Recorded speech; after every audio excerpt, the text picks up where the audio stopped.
The castle's foundation. Stone by stone, building techniques. Building a medieval castle was a slow, meticulous act of patience.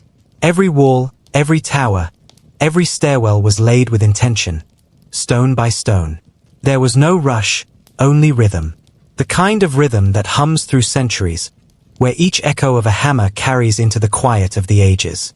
The builders, known as masons, were men of precision. They did not merely stack stone.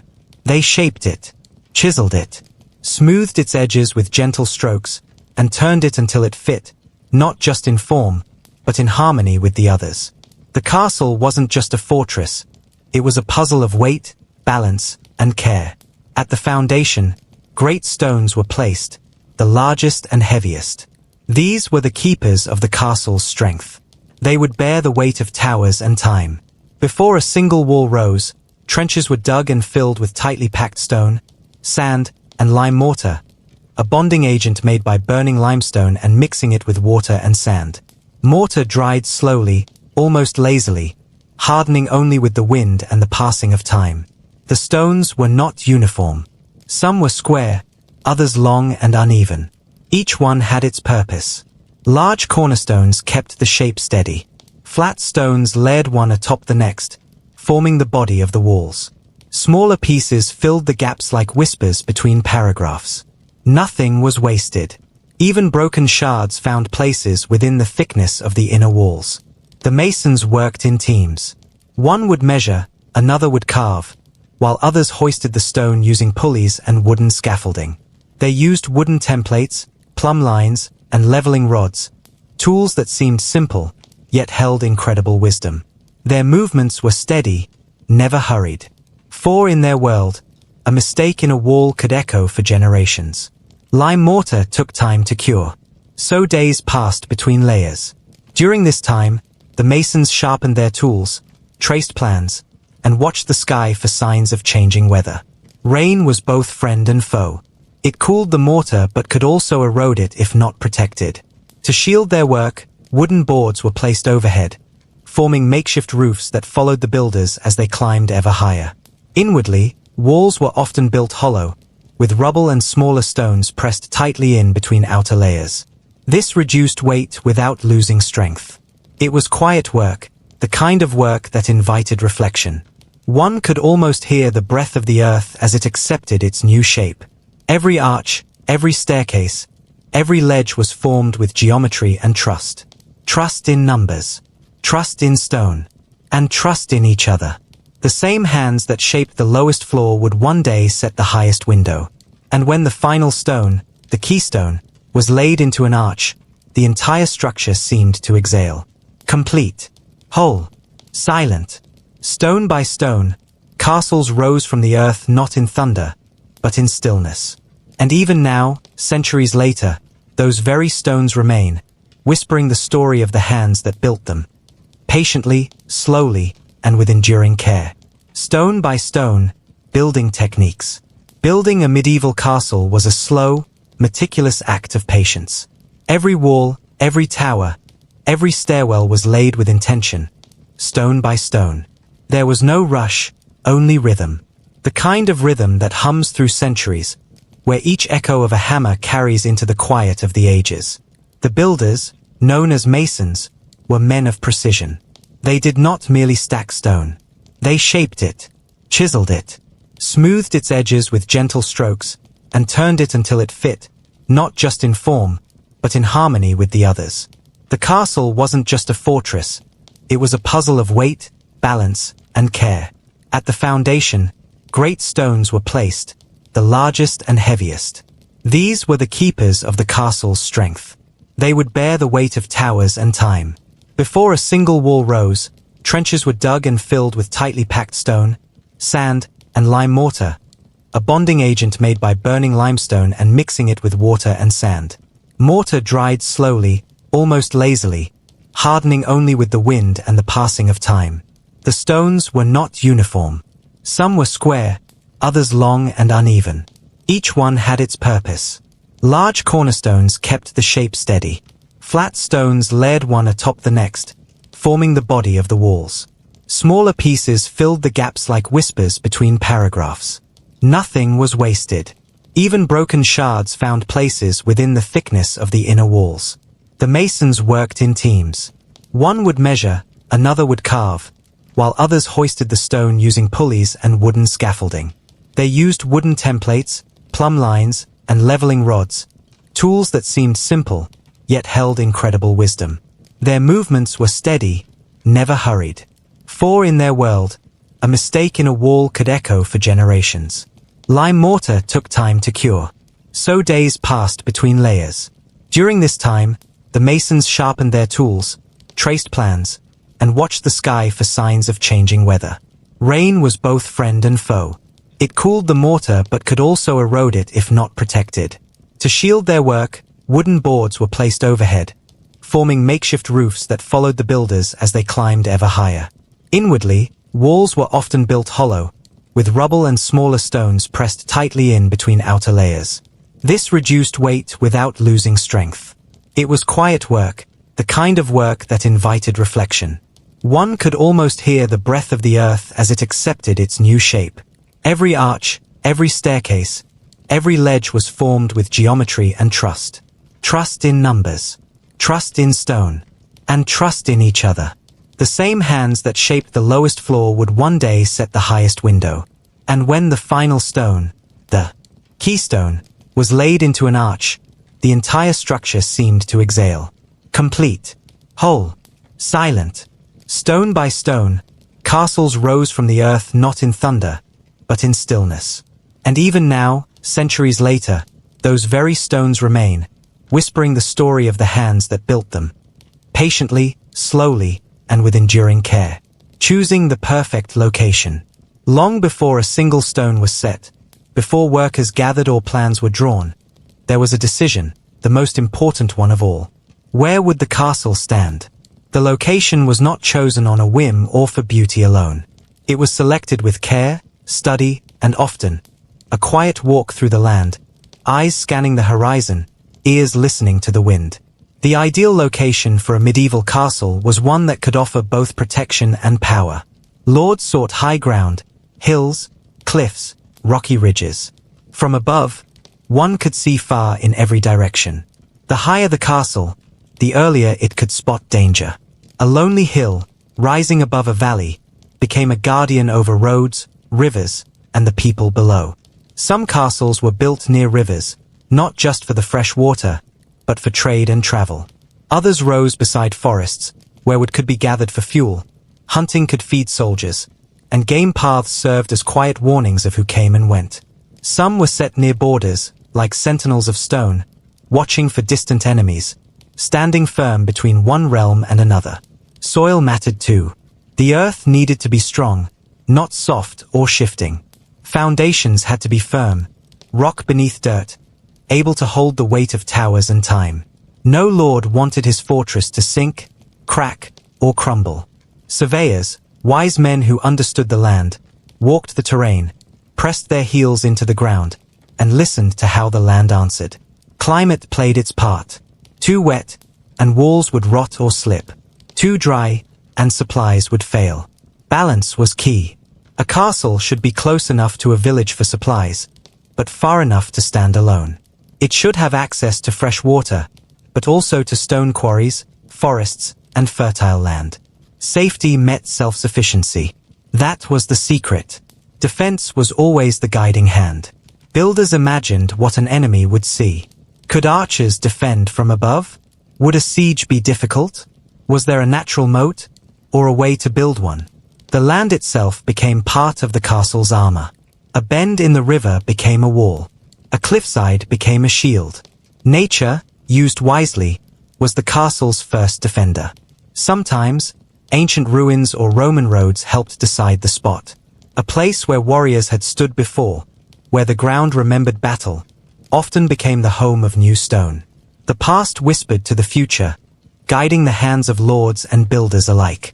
Once chosen, the land was cleared slowly. Not all at once, but with quiet purpose.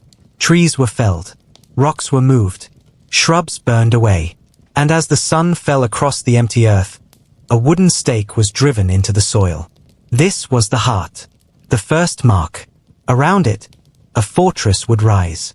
And so, the perfect location was never just about geography. It was a blend of strength, strategy, and survival. A place where stone could meet sky and stand there for centuries. Materials of strength: wood, stone, and mortar. Every castle began with materials, simple, raw, and silent. Yet when brought together with knowledge and care, they formed something nearly eternal. Wood, stone, and mortar. These three humble elements were the lifeblood of medieval construction, each with its own strength, each with its own soul.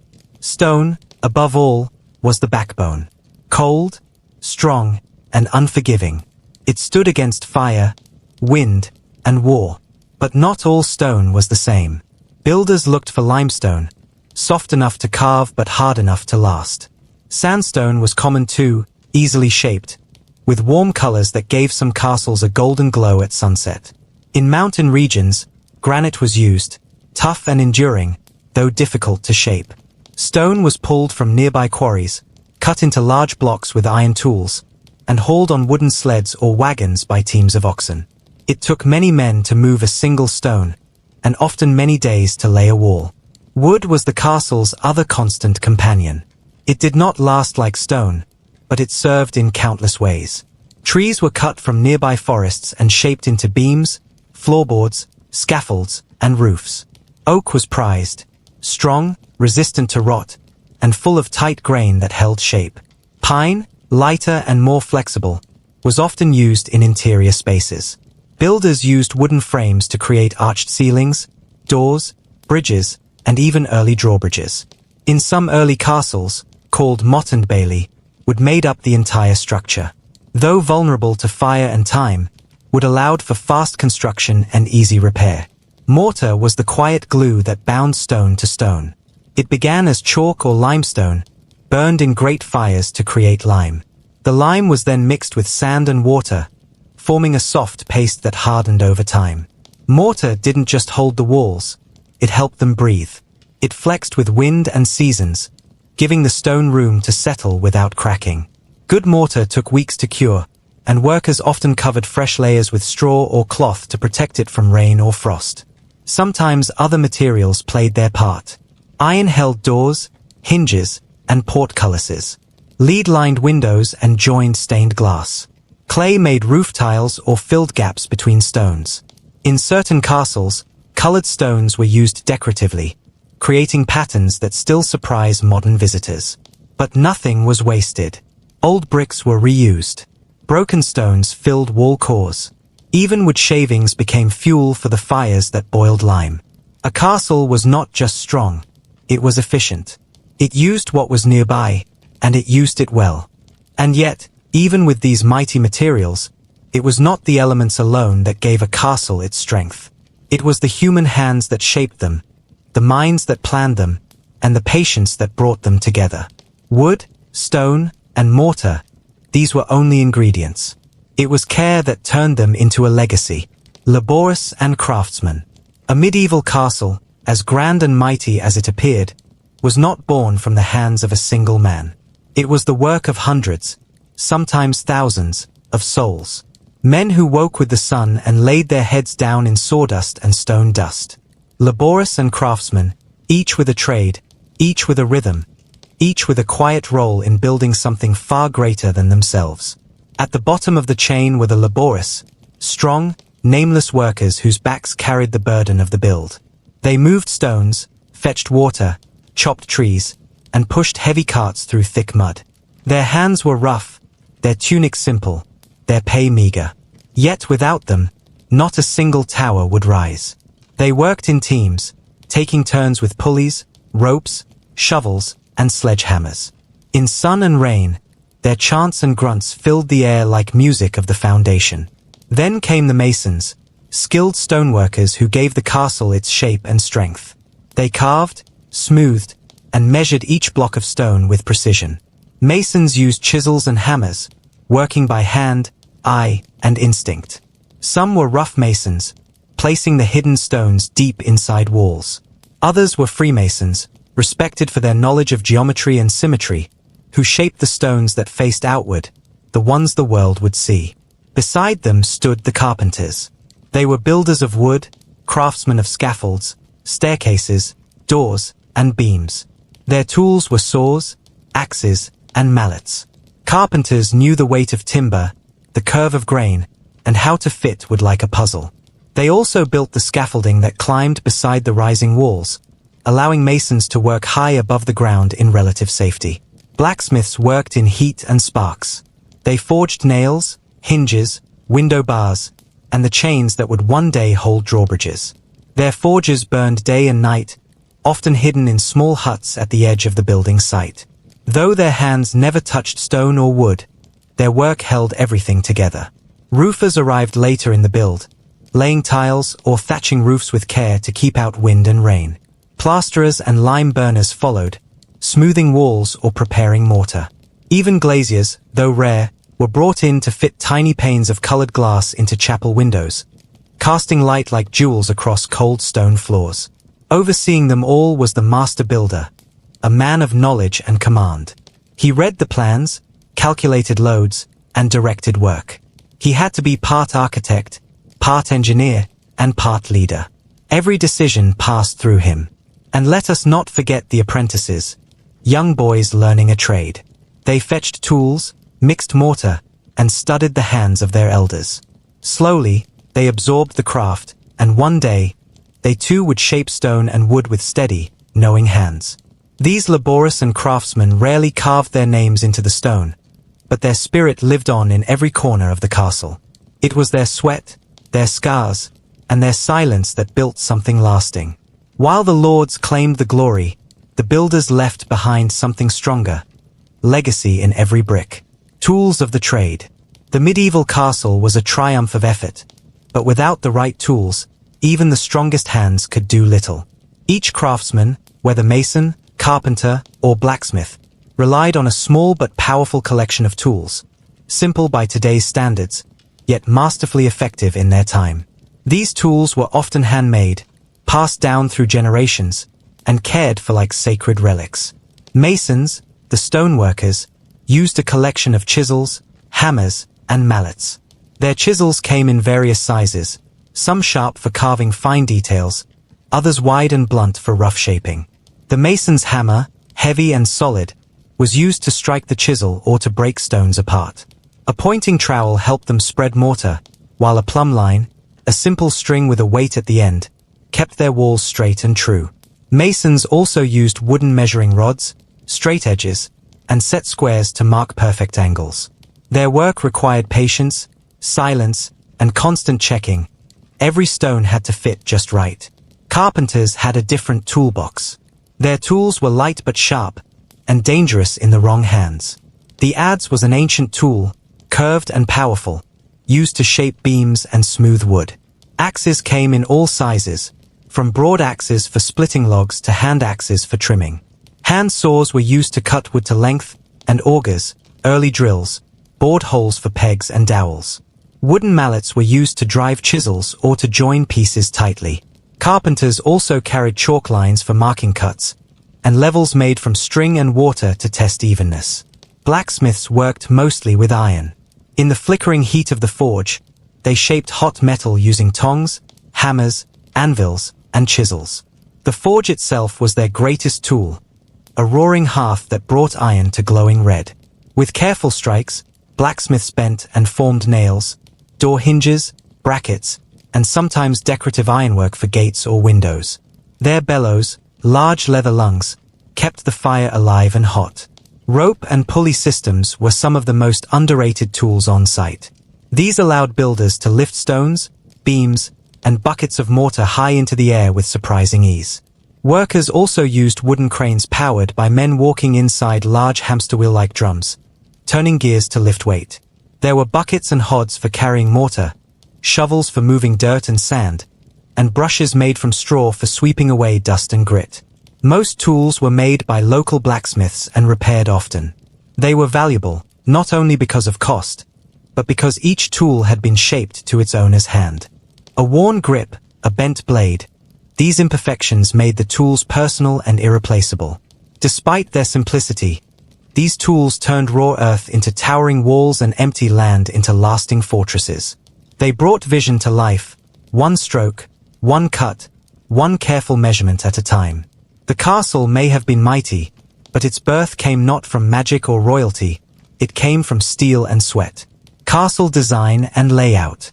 A medieval castle wasn't just a pile of stone walls or a fancy residence for the rich. It was a living, breathing organism. Every tower, courtyard, and corridor had a purpose. Its layout was designed not just for comfort, but for defense, control, and survival. From the placement of the entrance to the shape of the windows, nothing was random. At the heart of most castles was the keep, or donjon, the tallest, strongest tower. This was the final refuge during a siege, often containing living quarters, food stores, and defensive positions. It rose like a giant over the surrounding structures, with narrow staircases spiraling clockwise to favor right-hand defenders. The keep had small windows, thick walls, and sometimes secret escape passages. Surrounding the keep was the bailey, or courtyard. This open space was where daily life unfolded. You'd find stables, blacksmiths' forges, bread ovens, and workshops here. In larger castles, there might be multiple baileys, separated by inner walls called curtains. The entire complex was wrapped in outer curtain walls, thick, high barriers often topped with a walkway for guards and archers. Some walls were curved or angled to deflect projectiles. Towers were placed at intervals, offering high ground for lookouts and crossbowmen. These towers could be square, round, or even D-shaped. Round ones were especially strong, as they resisted collapse from battering rams and undermining. Most castles featured a gatehouse, the main entry point and one of the most heavily fortified areas. Here, the entrance was often guarded by portcullises, heavy iron gates, drawbridges, and murder holes, openings above the passage through which boiling oil, stones, or arrows could be dropped on attackers. Entry was deliberately narrow and twisty to slow enemy charges. Inside, many castles included a great hall, a grand room where the lord entertained guests, held court, and ate meals with family and important retainers. The sola, a private chamber, gave the family a more intimate space. Kitchens were usually located nearby but separated slightly to reduce fire risk. The chapel was often built within the castle walls or nearby, allowing the lord to attend daily mass without leaving the safety of his domain. Religious observance was as central to castle life as defense or work. Some castles included moats, filled with water or left dry as deep trenches. These made siege engines harder to position and helped funnel invaders into predictable paths. Castles were not all the same. Geography influenced design. Hilltop castles, called motte and bailey castles, had steep artificial mounds and timber defenses. Later stone castles incorporated local stone types, adjusted for climate, and even accommodated different regional building traditions. In the end, a castle was a fortress, a home, and a symbol, each corner planned with care. The design was strategic, a blend of power and practicality. When seen from above, it wasn't chaos, it was purpose carved in stone. Building materials. When you look at the towering walls of a medieval castle, it's easy to focus on the size or the shape. But beneath every stone and behind every arch lies a careful choice: the building materials. These weren't just random rocks or planks thrown together. Each material was chosen for its strength, durability, availability, and sometimes even its symbolism. The most iconic castles were built from stone, and not just any stone. Builders used what was available locally, often limestone, sandstone, granite, or flint. Each had different qualities. Limestone, for example, was easier to carve and smooth, perfect for detailed work and interiors. Granite was incredibly strong, ideal for defensive outer walls but harder to shape. Flint, sharp and black, gave some English castles a distinctive sparkle when the sun hit. To hold these stones together, workers used mortar, a paste made from lime, sand, and water. Lime was made by heating limestone in a kiln, then mixing it with water. When applied between stones, it hardened slowly, creating a solid and weather-resistant bond. Some builders even added animal hair, egg whites, or crushed brick to strengthen the mix, early examples of experimentation in construction, wood played a huge role. 2. Even in stone castles, timber was essential for roofs, scaffolding, floors, doors, and siege defenses. Oak was especially prized for its toughness and longevity. Builders shaped tree trunks into beams using adzes and axes, often without nails, instead relying on wooden pegs and clever joinery. Large halls often had impressive wooden trusses, designed not only to support weight but also to impress. In early Motte and Bailey castles, earth and timber were the main materials. Large mounds of earth, the motte, were packed by hand, and wooden towers were erected on top. These castles could be built quickly, but were vulnerable to fire and decay, leading to a shift towards stone. For castle roofs, slate tiles or wooden shingles were common. In colder regions, thick thatch might be used, though it presented a fire risk. Some stone keeps had flat roofs with crenellations, offering both defense and a view over the land. Glass was rare and expensive. Most windows were simple openings with wooden shutters. In wealthier castles, small glass panes might be fitted into lead frames, letting in light while keeping out wind and rain. These were signs of luxury and status. Iron also had its place. Iron bars were used for securing windows, hinges and locks were forged for doors, and weapons like portcullises and chains reinforced defenses. Local blacksmiths played a vital role in producing these parts. In some cases, especially near rivers, clay bricks or tiles were used, though stone remained dominant for major structures. Builders had to constantly balance cost, availability, and strength. So, when you imagine a medieval castle rising from the ground, remember that every stone and timber was a deliberate choice, shaped by nature, need, and knowledge passed down over centuries. Challenges of castle construction. Building a medieval castle was no easy feat. It was a monumental task that tested the limits of medieval technology, manpower, and patience. From the very first stone to the finishing touches, builders faced countless challenges, many of which could delay construction for years or even decades. One of the first obstacles was location. Castles were often built on hilltops or near rivers to maximize defense, but this meant uneven, rocky, or swampy ground. Workers had to clear trees, level earth, or build massive mounds called marts to create a stable foundation. In some places, marshy soil forced builders to lay wooden piles deep underground to prevent walls from sinking or cracking. Transporting materials was another huge challenge. Unlike modern construction sites with trucks and cranes, medieval builders relied on horses, oxen, carts, and human labor. Stone quarries might be miles away, and moving huge blocks over rough roads or muddy tracks took enormous effort. Sometimes rivers were used to float materials closer, but even that was tricky depending on the season and weather. Weather itself was an enemy. Rain could turn work sites into mud pits, halting progress. Winter brought freezing cold and snow, making it dangerous to work outdoors. Timber could warp or rot if not stored carefully. Mortar took longer to set in cold or damp conditions. Builders had to plan their work around the seasons, often working only during spring and summer. The workforce was another factor. Skilled masons, carpenters, and blacksmiths were in high demand but not always available. Many castles relied on a combination of skilled craftsmen and unskilled labourers, sometimes peasants pressed into service or paid day labourers. Organizing such a large workforce required careful management, food, shelter, and tools. Safety was a constant concern. There were no modern cranes or safety harnesses. Workers climbed scaffolding built from wood, sometimes hundreds of feet above the ground. Falls were common and often fatal. Heavy stones could slip or fall during hoisting. Injuries slowed construction and threatened morale. The complexity of engineering also posed problems. Builders had to design strong foundations to hold heavy stone walls, arches that could bear great weight, and drainage systems to keep interiors dry. Many castles had complex networks of wells, latrines, and cisterns to supply water and dispose of waste, all of which required careful planning. Lastly, castles were expensive. Lords had to invest enormous sums, sometimes funding construction over decades. If a war broke out or the lord died, work might stop altogether. Political instability could cause changes in design or priorities. Despite these hurdles, castles rose, slowly but surely, thanks to human ingenuity, teamwork, and determination.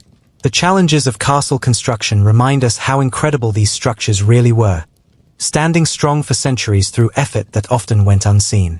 The castle's role in medieval society. A medieval castle was far more than just a fortress or a noble's home. It was a vital center for medieval society, a symbol of power, a hub of administration, and a community's anchor. Understanding the castle's role helps us see how medieval life was shaped by these stone giants. At the most basic level, castles were military strongholds. They protected the lord's lands, provided a refuge for villagers during attacks, and acted as bases from which armies could launch raids or defend territories. Their thick walls, towers, and defenses helped secure regions in an otherwise violent, uncertain world. But castles were also centers of governance. The lord who lived in the castle was often the local ruler or administrator appointed by a king or queen. They held courts where disputes were settled, laws were enforced, and taxes collected. Important decisions affecting the region were made within castle walls, blending judicial and political power. Economically, castles were crucial. They controlled the surrounding farmland and villages, overseeing agricultural production and trade. Markets and fairs might be held near the castle, and merchants often depended on the lord's protection. This control helped the lord maintain wealth and influence. Socially, castles acted as community centers. The lord's household included knights, servants, craftsmen, and other retainers who lived and worked in or near the castle. Festivals, religious ceremonies, and celebrations were held there, reinforcing social bonds and hierarchies. Religious life was also closely linked to castles. Many had chapels, and the lord often acted as a patron to local churches and monasteries. The castle's spiritual role reflected the deeply religious nature of medieval society.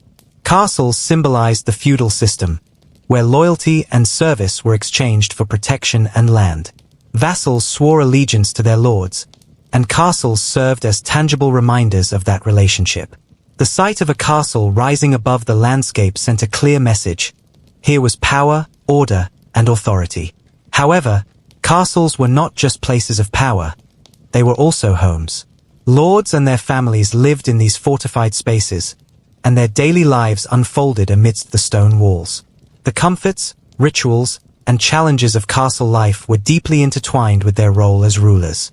Finally, castles influenced culture and identity. They inspired stories, legends, and art. Many castles became landmarks, shaping regional identities that persist even today. In sum, the medieval castle was a multifunctional institution, a fortress, a palace, a courthouse, a community center, and a symbol of medieval life. It was the stage on which much of the medieval world's drama played out. Daily life in the castle. The lord and lady's routine. Medieval castles were bustling hubs of activity, but at the heart of the castle's daily rhythm were the lives of the lord and lady. Their routines were a blend of responsibility, ceremony, and personal habits that shaped life within the castle walls. The lord was both a military leader and an administrator. His day often began early, just after sunrise. After waking, he might attend to prayers in the chapel or his private quarters, as religion was central to medieval life. Following this, he met with his advisors or stewards to discuss the affairs of his lands, overseeing justice, managing finances, or planning defense. Decisions made by the lord affected not only the castle but also the surrounding villages. Much of the lord's day involved meetings and audiences. He might hear petitions from peasants or knights, settle disputes, or negotiate with neighboring lords. Sometimes, he trained with weapons or inspected his soldiers, preparing for any threat. The lady of the castle had her own busy routine. While she did not wield direct political power, her role was crucial. She managed the household staff, overseeing cooks, maids, and servants. The lady ensured the castle ran smoothly, from food preparation to the care of the children. Ladies also spent time on needlework and embroidery, creating beautiful tapestries and garments. These arts were not just hobbies but symbols of status and skill. The ladies' quarters were often decorated with her handiwork, showcasing her talent and wealth. Both lord and lady participated in meals, which were important social events. Banquets in the Great Hall could be lavish affairs with multiple courses, accompanied by music and entertainment. Yet everyday meals were simpler, though still hearty. Prayer punctuated the day for both, reflecting the deeply religious culture. The castle chapel was a place for daily worship, and religious festivals marked special occasions. Despite their status, life could be stressful. The lord faced constant threats, political intrigue, war, or rebellion. The lady bore responsibility for the well-being of her family and staff. Evenings might be spent in more relaxed company, sharing stories or listening to minstrels. The lord and lady's routine blended duty with moments of leisure, all within the stone walls that defined their world. This routine reveals much about medieval society, where leadership, faith, family, and tradition were inseparable, and the castle was the center of it all. The architecture and layout. The outer bailey and inner bailey. Medieval castles were not just single buildings but complex fortresses made up of several parts designed for defense, living, and work. Two of the most important areas were the outer bailey and the inner bailey, terms that might sound complicated but are simply different sections within the castle walls. The outer bailey was the first area you'd enter after passing through the main gate. It was an enclosed courtyard, usually surrounded by a strong wall and sometimes a ditch or moat for added protection. The outer bailey was a busy, practical space, home to stables, workshops, blacksmiths, storage buildings, and sometimes homes for soldiers or servants. This area was where much of the castle's daily work happened. Horses were cared for in the stables, armor and weapons were repaired in the smithies, and goods were stored in warehouses. The outer bailey acted as a buffer zone, absorbing attacks and protecting the more sensitive inner parts of the castle. Inside the outer bailey was the inner bailey, often called the ward. This was the more secure, central courtyard, surrounded by even stronger walls and towers. The inner bailey held the most important buildings: the Lord's Keep, the Great Hall, the chapel, and sometimes the private quarters. Access to the inner bailey was tightly controlled. It was designed to be difficult for attackers to reach, with multiple gates, murder holes, and defensive towers positioned to defend every approach. The layout forced enemies into narrow, exposed areas, making it easier for defenders to repel attacks. Life in the inner bailey was more protected and prestigious. The lord and his family lived here, along with key officials and knights. It was the heart of the castle, both politically and socially. Between the two bailies, daily life balanced security with activity. The outer bailey buzzed with craftsmen, traders, and soldiers preparing for duty, while the inner bailey remained a place of authority, decision-making, and refuge. Understanding these two bailies helps us see how castles were designed not just for defense but for daily living and administration. A miniature medieval city under one roof. The keep, heart of the castle. The keep was the most important and strongest building inside a medieval castle. Often called the heart of the castle, it was designed to be both a last line of defense during attacks and the main residence for the lord and his family. Typically, the keep was a tall, thick-walled stone tower, sometimes several stories high. Its height allowed guards to see far across the land, spotting enemies from a distance. The thick stone walls could resist battering from siege weapons, while narrow windows provided protection but allowed archers to shoot at attackers.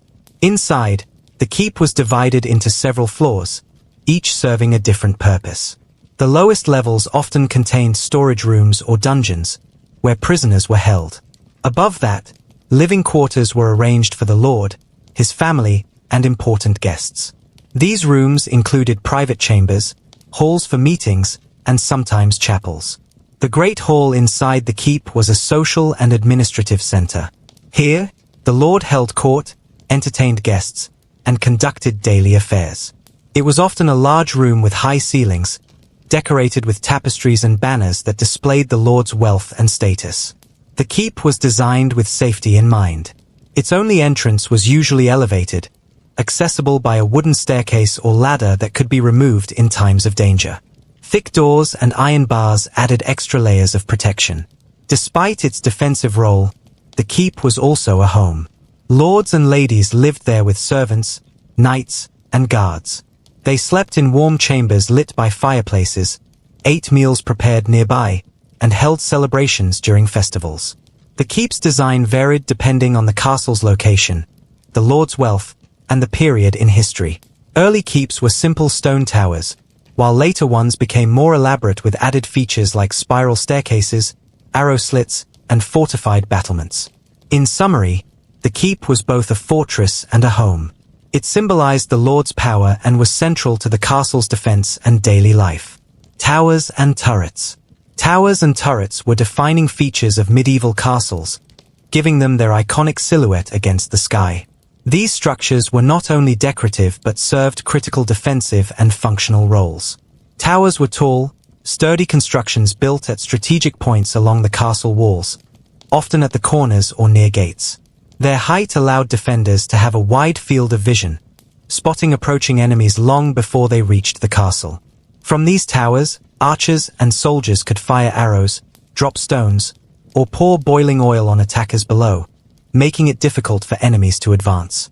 There were different types of towers depending on their location and purpose.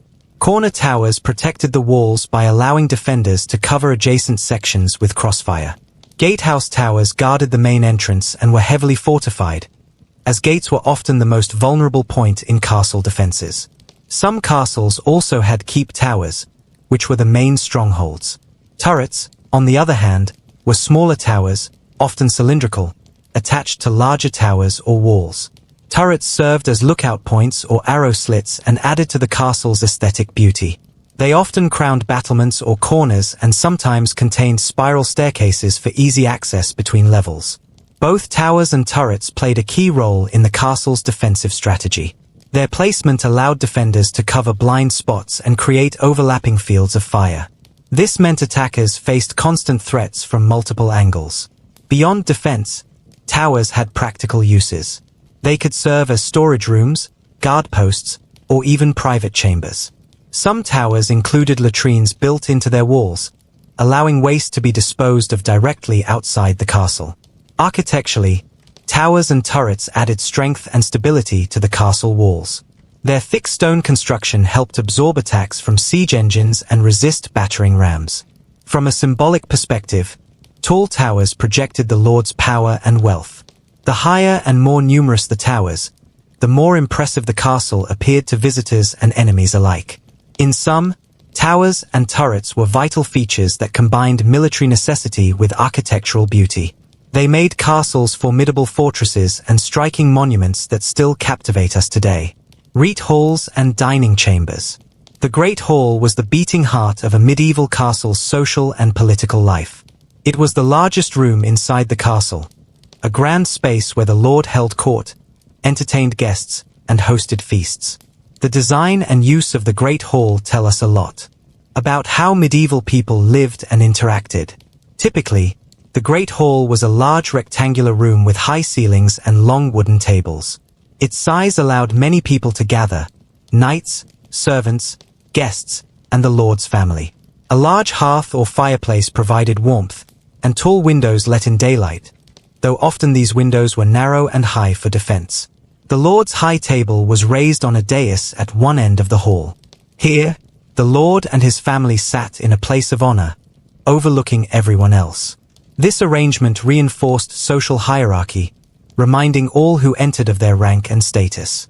Feasts in the Great Hall were elaborate affairs. Multiple courses were served, including meats like venison, beef, and poultry, as well as breads, cheeses, and seasonal vegetables. Dishes were often spiced and prepared by skilled cooks in the castle kitchens. Besides meals, the Great Hall hosted important events such as court sessions, where the lord would hear disputes and dispense justice. It was also a place for celebrations, dances, and performances by musicians or minstrels. Adjacent to the Great Hall were often dining chambers, smaller, more private rooms used for everyday meals or when the lord entertained a smaller company. These rooms were less formal but still carefully decorated with tapestries and furniture. Architecturally, great halls were built with timber roofs supported by large beams, and walls often adorned with hunting trophies, banners, and tapestries. These decorations served both aesthetic and practical purposes. Tapestries added warmth and reduced echoes.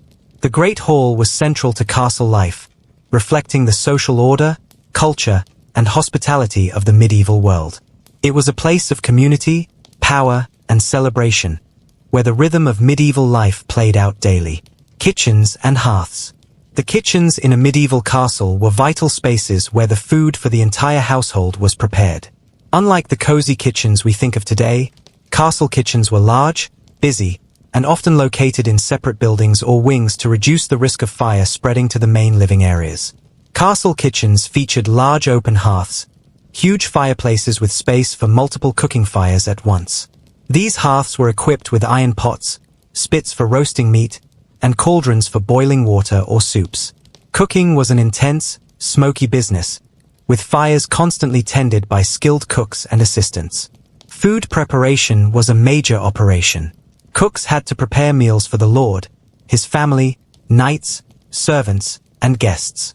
This meant roasting large animals like pigs or deer on spits, baking bread in stone ovens, and creating a variety of stews, pies, and breads. Spices and herbs were used to add flavor, showcasing the wealth of the castle's owner. Castle kitchens were noisy and busy places filled with the smells of roasting meat, baking bread, and boiling broth. They also stored supplies such as salted meat, dried herbs, and barrels of ale or wine. Hearths were not just for cooking but were essential for warmth in colder months. Smaller hearths might be found in private chambers, but the massive hearths in kitchens were the heart of food production. Fire safety was a constant concern. Many castles were built with stone walls and vaulted ceilings in the kitchen areas to prevent accidental fires from spreading. Chimneys and smoke vents helped carry away smoke, though kitchens could still be smoky and unpleasant places. The kitchen staff, including cooks, bakers, and scullery workers, formed an important part of the castle community. Their hard work ensured that daily life and special feasts ran smoothly. In summary, castle kitchens and hearths were centers of activity, filled with heat, smells, and sounds, crucial for feeding the people who lived and worked in the medieval castle. The architecture and layout. Chapels and places of worship. Religion was a central part of medieval life, and castles often had their own chapels or places of worship within their walls. These chapels were important spaces where the lord, his family, and the castle's inhabitants could attend mass, pray, and observe religious ceremonies without leaving the safety of the fortress. Castle chapels varied in size and decoration, depending on the wealth and status of the lord. Some were simple stone rooms with plain furnishings, while others were elaborately decorated with stained glass windows, carved wooden pews, and religious artwork. The chapel was usually located in a quiet part of the castle, often near the lord's private chambers, so that the family could easily attend services.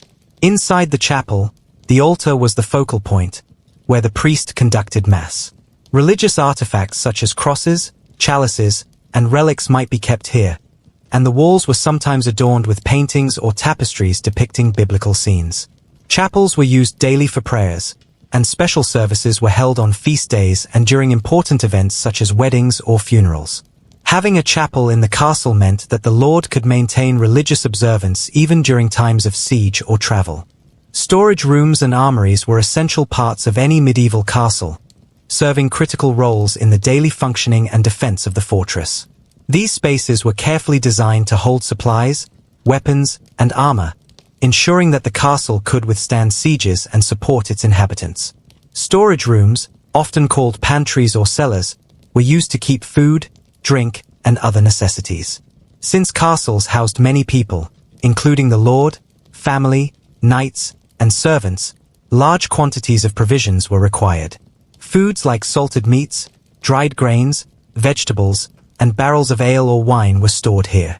These rooms were usually cool and dark, ideal conditions for preserving food. Some castles had special wine cellars or even ice houses to keep perishables fresh. Storage also included materials like firewood, tools, and clothing. Organization was key to ensure supplies could be easily accessed when needed, especially during times of siege when outside resources were cut off. Armories were rooms dedicated to storing weapons and armor. Since castles were primarily military strongholds, Having a well-stocked armory was vital for defense. Armories contained swords, lances, bows and arrows, shields, helmets, chainmail, and plate armor. These items were meticulously maintained by armors and soldiers to be ready for battle at any moment. In many castles, the armory was located close to the gatehouse or barracks, allowing quick access for guards and knights. Weapons were sometimes displayed on walls or racks, both for practicality and as a symbol of strength. Security in storage rooms and armories was strict. These rooms were often locked or guarded to prevent theft or sabotage. The loss of weapons or supplies could be disastrous during a siege or battle. Together, storage rooms and armories represent the castle's role as a fortress and home. They reveal the practical side of medieval life: planning, preparation, and protection, needed to survive in a turbulent world. Tapestries and stone.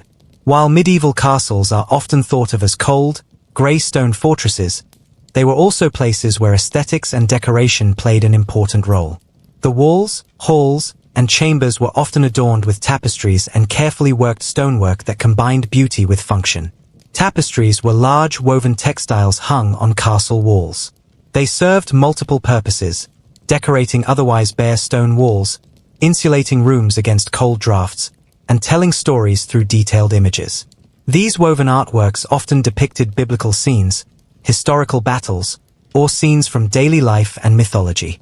Tapestries added color and warmth to castle interiors, which were otherwise dark and chilly. They could be expensive and luxurious, symbolizing the wealth and taste of the lord and his family. Crafting tapestries required skilled artisans, and some were treasured heirlooms passed down through generations. Stone was the primary material used to build castles, and medieval masons developed impressive skills in carving and shaping it. Stonework included not only the thick defensive walls but also decorative elements like arches, columns, and intricate carvings around doorways and windows. Architectural details often featured religious symbols, family crests, or motifs representing power and protection. The design of stonework could make a castle look imposing and majestic while also serving practical purposes like reinforcing walls or channeling rainwater away. The combination of stone and tapestries reflected a balance between strength and refinement. Castles were not just military fortresses but also homes and seats of power where lords entertained guests and displayed their status. Even the flooring, furniture, and lighting contributed to the castle's atmosphere. Stone floors might be covered with rugs or rushes, and wooden furniture was often carved with decorative patterns. Candles and oil lamps added a warm glow to the rooms after sunset. In essence, castle aesthetics were an important part of medieval life, blending art, craftsmanship, and function to create spaces that were both secure and splendid. In every medieval castle, the most important figures were the lord and lady who ruled the estate and oversaw the lives of everyone within its walls. The lord was the castle's master, responsible for its defense, justice, and the welfare of the people living on his lands. The lady, his wife, held significant influence in managing the household and often took charge when the lord was away. The lord's role was both political and military. He controlled the surrounding lands, collected taxes, settled disputes, and provided protection for his subjects. His authority was backed by knights and soldiers who defended the castle and enforced his rules. The lord's decisions could affect the lives of peasants, merchants, and everyone in the region. The lady of the castle managed the household staff, including servants, cooks, and maids, ensuring the daily running of the castle was smooth. She was responsible for the upbringing of children, overseeing education, and maintaining social connections through hosting guests and organizing events. The lady was often skilled in managing resources, such as food supplies and clothing, and had to balance authority with kindness. Both the lord and lady lived in the most comfortable part of the castle, usually within the keep. Their private chambers were larger and better furnished than those of other residents. They enjoyed luxuries like fine clothes, rich tapestries, and sometimes even early books or manuscripts. Despite their high status, the lord and lady's lives were not without challenges. The lord had to defend the castle during sieges and maintain alliances through marriages and negotiations. The lady faced the burden of managing the castle in his absence, dealing with disputes among servants, and ensuring the well-being of the family. In short, knights were the castle's protectors, combining military skill with social duties. Their presence was essential for the security and prestige of the castle, making them a vital part of medieval life. Pages and squires. Before a boy could become a knight, he usually started as a page and then progressed to a squire. These roles were important steps in the training and education of young nobles preparing for knighthood. Pages and squires lived and worked in the castle, learning the skills and manners needed for their future roles. A page was typically a boy aged around 7 to 14 who was sent to live at the castle of a noble family. His duties were basic but essential, such as running errands, serving meals, and assisting the ladies of the household. Pages learned proper etiquette, manners, and basic reading and writing, which was unusual in a largely illiterate medieval world. Being a page was also about observing and absorbing the life of the castle. They watched knights practice, attended feasts, and learned about the responsibilities of the nobility. The page's life was a mix of education and service, preparing him for more serious training. At around age 14, a page became a squire, taking on more responsibilities. Squires were personal attendants to knights. They helped maintain their master's armor and weapons, assisted in dressing for battle, and accompanied knights in tournaments and sometimes even into real battles. Squires trained intensively in combat skills such as sword fighting, horsemanship, and archery. They learned strategy, chivalry, and leadership, all crucial for becoming a knight. Squires were also taught about loyalty, courage, and honor, key values of medieval knighthood. The relationship between a knight and his squire was like that of a mentor and apprentice. The knight guided the squire's education and behavior, preparing him physically and mentally for the challenges ahead. Becoming a knight was a significant event, often involving a ceremonial dubbing with a sword and vows. Not every squire made it to knighthood, but the training was rigorous and respected. Pages and squires were vital to the functioning of the castle's military and social system. They ensured that the next generation of knights was ready to protect the castle and uphold its traditions. In summary, pages and squires represented youth, learning, and preparation in the castle. Their lives were a blend of duty, education, and training, forming the foundation of medieval knighthood. Servants and maids. The smooth running of a medieval castle depended heavily on the hard work of servants and maids, who formed the backbone of daily life. Though they held low social status compared to nobles and knights, their roles were essential for maintaining order, cleanliness, and comfort within the castle walls. Servants were responsible for a wide range of tasks, from cleaning floors and fireplaces to tending to the lord's chambers and preparing rooms for guests. Maids often worked in the private quarters of the lord and lady, attending to their needs, managing clothing, and assisting with personal care. They helped dress the lady, arranged beds, and ensured everything was neat and orderly.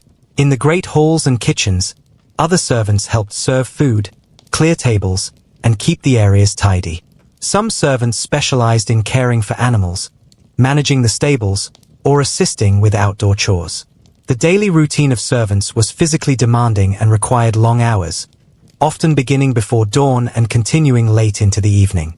They had to be skilled in multiple jobs and ready to respond quickly to the needs of the household. Despite their low rank, some servants gained trust and respect from the noble family through loyalty and competence. Experienced servants sometimes became stewards or housekeepers, supervising other staff and managing household supplies. Servants and maids lived in modest quarters within the castle or nearby. Their living conditions were simple, often crowded, and far less comfortable than those of their employers. Their work was usually invisible to visitors, but the castle could not function without them. They ensured the castle stayed clean, food was served, fires were kept burning, and guests were cared for properly. In times of danger, servants might take part in defensive actions, such as helping move supplies or closing gates. Their knowledge of the castle's layout and routines was invaluable. Overall, servants and maids were the hidden hands of the castle's daily life. Their dedication and labor supported the entire household, making them indispensable despite their humble positions. Cooks and kitchen staff. The heart of any medieval castle was its kitchen, where cooks and kitchen staff worked tirelessly to prepare meals for the lord, lady, their family, and all those living within the castle walls. Life in the kitchen was busy, hot, and full of smells from roasting meats, baking bread, and simmering stews. Cooks were skilled professionals who planned and prepared a variety of dishes depending on the season, occasion, and the wealth of the household. Their expertise went beyond simple cooking. They knew how to preserve food, use spices, and manage the kitchen's resources carefully. In large castles, the kitchen was a complex operation with many assistants and helpers. The kitchen was usually located in a separate building or wing of the castle to reduce the risk of fire spreading to living areas. It had large hearths for open fires, ovens for baking, and areas for butchering and food preparation. Kitchen staff included not only cooks but also scullery maids who washed dishes and cleaned utensils, bakers who prepared bread and pastries, and sometimes gardeners who provided fresh herbs and vegetables. Meals in medieval castles could be quite elaborate, especially during feasts or celebrations. The lord's table might feature roasted meats like venison, beef, or wild boar, along with pies, fresh bread, and preserved fruits. Spices like pepper, cinnamon, and cloves were highly valued and used to show wealth and status. The cooks had to cater to various dietary restrictions and preferences, including fasting days when meat was forbidden. They also prepared simpler meals for servants and guards, who ate in different parts of the castle. Working in the kitchen was tough. Staff worked long hours in hot, smoky conditions. The kitchen was a noisy, chaotic place with constant activity. Despite this, the kitchen staff was vital to the castle's well-being and social life. The kitchen was also a hub for gossip and news. Staff often exchanged information from the outside world, bringing stories from towns, markets, and travels. In short, cooks and kitchen staff were the unsung heroes who kept the castle fed and functioning. Their skill, hard work, and coordination created the meals that fueled daily life and grand celebrations alike. Stable boys and horsemen. In a medieval castle, horses were essential for travel, work, and especially warfare. The care and management of these valuable animals were entrusted to stable boys and horsemen, whose roles were vital to the castle's daily function and defense. Stable boys were usually young boys or teenagers who took care of the horses in the castle stables. Their tasks included feeding, grooming, cleaning the stables, and making sure the horses were healthy and ready for use. They cleaned the animals' hooves, brushed their coats, and replenished water and food supplies. Because horses were expensive and valuable, stable boys had to be diligent and attentive. Horsemen, on the other hand, were skilled riders and often knights or experienced men who managed the training, riding, and handling of horses, especially those used in battle or tournaments. They trained horses to respond well to commands, carry armor and riders effectively, and navigate difficult terrain. The castle's horses were not only used for war but also for travel between nearby towns, hunting trips, and important ceremonies. The well-being of these animals was a priority, as a strong horse could mean the difference between victory and defeat in battle. Stables were usually located close to the castle but separated enough to keep the smells and noise away from living quarters. They were equipped with stalls, haylofts, and storage for tacks such as saddles and bridles. Horsemen also played a role in organizing and leading horse patrols, escorting messengers, and sometimes participating in jousting tournaments to display their riding skills. Young stable boys often aspired to become squires and eventually knights, so learning about horses and riding was an important part of their training. Overall, the stable boys and horsemen were essential for maintaining the castle's mobility and military strength. Their care and skill ensured that both everyday travel and wartime needs were met efficiently. Chaplains and monks. In the medieval castle, chaplains and monks played a crucial spiritual and educational role. Religion was deeply woven into daily life, and the castle was often considered a small religious community alongside its military and domestic functions. Chaplains were clergy appointed by the Lord to oversee the castle's religious services. They conducted daily prayers, masses, and special ceremonies in the castle's chapel. Their presence provided spiritual guidance and comfort to the Lord, his family, and the castle's inhabitants. Chaplains also helped in administering sacraments such as baptism, marriage, and last rites. The castle chapel was a small but important part of the castle's layout, often richly decorated despite its modest size. It served as a place of worship and reflection, offering a quiet space amid the castle's bustling life. Monks, who sometimes lived or visited the castle, were members of religious orders dedicated to prayer, study, and service. They often brought books, knowledge, and education, which were rare and precious in medieval times. Monks helped educate the noble children, taught reading and writing, and sometimes managed the castle's library. Both chaplains and monks maintained the moral code of the castle community. They encouraged charity, honesty, and piety, helping the Lord to rule justly and ethically. Their presence reinforced the idea that the Lord's power was sanctioned by God. During times of crisis, such as war or plague, chaplains provided comfort and hope. They prayed for protection and healing and helped bury the dead with dignity. Religion also influenced many of the castle's festivals and daily routines. The calendar was filled with holy days, fasts, and feasts, all marked by religious observance guided by the chaplains. In summary, chaplains and monks were the spiritual heart of the castle. They connected the earthly life of the castle with divine authority, offering guidance, education, and hope to all within the castle walls. Entertainers and musicians. Life in a medieval castle was not just about duty and survival. It also involved entertainment to lift spirits and celebrate special occasions. Entertainers and musicians played a vital role in bringing joy, storytelling, and music to castle life. Medieval castles often hosted feasts, celebrations, and tournaments where entertainment was essential. Traveling minstrels, troubadours, and jesters would perform songs, tell stories, and amuse the Lord and his guests. These performers were skilled in playing instruments, singing, dancing, and even performing tricks or comedy. Musicians played a variety of instruments such as lutes, harps, flutes, and drums. Their music could be lively for dances or soft and melodic for more solemn occasions. Sometimes, the Lord's court employed resident musicians who lived and practiced within the castle. Jesters, known for their colorful clothes and witty humor, entertained by making jokes, performing acrobatics, and mocking both nobles and commoners in a playful way. Their role was important for providing relief from the strict routines and tensions of castle life. Entertainers also acted as storytellers, preserving history, legends, and news through oral traditions. Their tales of heroes, battles, and romances captivated audiences and kept culture alive.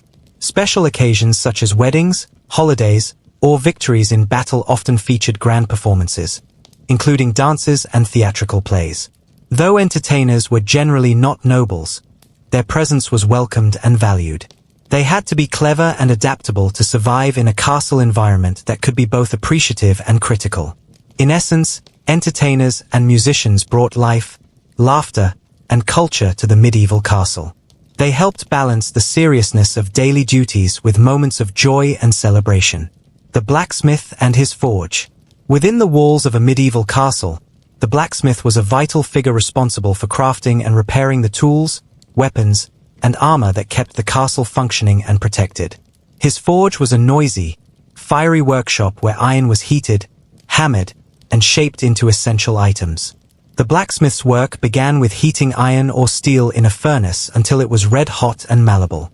Using heavy hammers and anvils, he shaped the metal into swords, nails, horseshoes, armor plates, and farming tools. Precision and strength were both crucial skills for a blacksmith, as even small mistakes could lead to weak or broken weapons and tools. Blacksmiths were highly respected for their craftsmanship. Their work supported not only the castle's military strength by supplying knights and soldiers with weapons and armor, but also the everyday needs of the household through the creation and repair of cooking pots, hinges, locks, and nails. The forge itself was often located near the castle's outer walls or stables to reduce the risk of fire spreading. It was a place filled with smoke, sparks, and the ringing sound of hammer on metal. Blacksmiths sometimes worked alongside other specialists like armorers, who focused specifically on making and fitting armor, but many blacksmiths performed multiple roles. The blacksmith's trade was physically demanding and required knowledge passed down through apprenticeships. Many young boys started as apprentices, learning the techniques over years before becoming masters. In times of war, the blacksmith's role became even more critical, as damaged weapons and armor had to be quickly repaired or replaced. His forge was a hub of constant activity, supporting the defense and offense of the castle. In summary, the blacksmith and his forge were indispensable to medieval castle life. Their craftsmanship ensured that the castle was equipped, protected, and able to function smoothly in both daily life and battle. Life of the messenger. In the medieval castle, communication was vital, especially in times of war, diplomacy, or managing lands spread across regions. The messenger was the person who carried important messages and letters between the castle and other places, acting as the vital link connecting the lord with his allies, subjects, and superiors. Life as a messenger was challenging and often dangerous. They traveled long distances on horseback or on foot, sometimes through rough terrain, bad weather, or hostile territories. Their task was to deliver messages quickly and securely, as the information they carried could be crucial for military strategies or political decisions. Messengers needed to be trustworthy and discreet since they often handled sensitive information. They were familiar with the lands, routes, and safe places to rest along their journeys. Inside the castle, messengers were respected for their speed and reliability. Lords depended on them to maintain communication lines that were critical for managing their estates, coordinating defense, or arranging alliances. Besides carrying letters, messengers sometimes also conveyed verbal instructions or warnings. They had to remember details accurately or carry written documents carefully. Their role required physical stamina, courage, and quick thinking. They were often skilled riders, able to handle horses efficiently to cover long distances in the shortest time. Though not as visible as knights or lords, messengers played a crucial part in the castle's functioning. Without their efforts, the castle could become isolated, vulnerable, or poorly managed. In essence, the life of a messenger was one of responsibility, adventure, and importance. Their journeys connected the castle to the wider world, making them indispensable to medieval life and governance. Daily life and routine. A morning in the castle. The morning in a medieval castle was a carefully orchestrated start to the day, shaped by the routines of the lord, his family, and all the castle inhabitants. As dawn broke, the first sounds were often the crowing of roosters, the clatter of armor being prepared, and the calls of servants beginning their daily chores. For the lord and lady, the day started with prayers in the castle chapel, led by the chaplain. Afterward, the lord might hold a council with his advisors, knights, and steward to discuss matters of the estate, upcoming battles, or court decisions. Meanwhile, servants bustled around, preparing the great hall for breakfast, lighting fires in hearths, and readying the kitchens. The servants themselves woke early, often before the nobles. Their tasks included cleaning the chambers, fetching water, preparing food, and tending to animals. Stable boys would feed and groom the horses, while the blacksmith might already be stoking his forge. Children of the nobility often began their lessons early, taught by tutors in reading, writing, or combat training. Pages would assist knights and squires with their morning preparations. The castle was alive with activity as everyone played their role in the daily rhythm. The morning was a mix of quiet devotion, practical labor, and preparation for the day's events. The clanging of blacksmiths, the calls of cooks, and the footsteps of messengers formed a lively, purposeful symphony that carried through the castle halls. Meals and dining customs. Meals in a medieval castle were significant social events and varied depending on rank and occasion. The day's main meals typically included breakfast, a midday dinner, and a late supper. The Great Hall was the heart of dining, especially for the lord, his family, and important guests. Large wooden tables were set with pewter or wooden plates, goblets, and simple cutlery. Feasts could be lavish, with multiple courses featuring roasted meats, pies, breads, fruits, and ale or wine. Commoners and lower-ranked servants ate simpler fare in smaller chambers or the kitchens. Their meals consisted mostly of bread, pottage, a thick stew, cheese, and vegetables. Dining customs were formal and followed strict etiquette. The lord sat at a raised dais, with his family and important knights nearby. Lesser guests and servants sat further away. Meals began with prayers or blessings. Conversation was often lively but respectful, and entertainment such as music or storytelling might accompany the feast. Certain foods had symbolic meaning or were reserved for special occasions. Spices were prized, imported from distant lands, and used sparingly to display wealth. The sharing of bread symbolized fellowship and hospitality.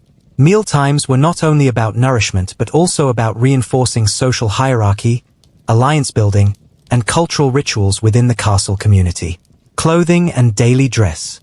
Clothing in a medieval castle was a strong indicator of social status and function. The lord and lady wore elaborate garments made of fine wool, silk, and linen, often adorned with embroidery, jewels, or fur. Their outfits changed with the seasons and occasions, reflecting wealth and rank. Knights and squires wore practical yet decorative clothing suited for combat training and daily duties. They might wear padded tunics, chainmail for protection, and sturdy boots. Servants and laborists dressed more simply, with rough woolen tunics, hose, and leather shoes. Their clothing was designed for durability rather than fashion. Colors also held meaning. Rich dyes like purple and red were expensive and reserved for the nobility, while commoners wore undyed or muted tones. Daily dress included layers to adapt to the changing weather inside the often chilly stone castle. Headwear, belts, and cloaks were common accessories. Clothing was handmade, requiring skilled tailors and seamstresses.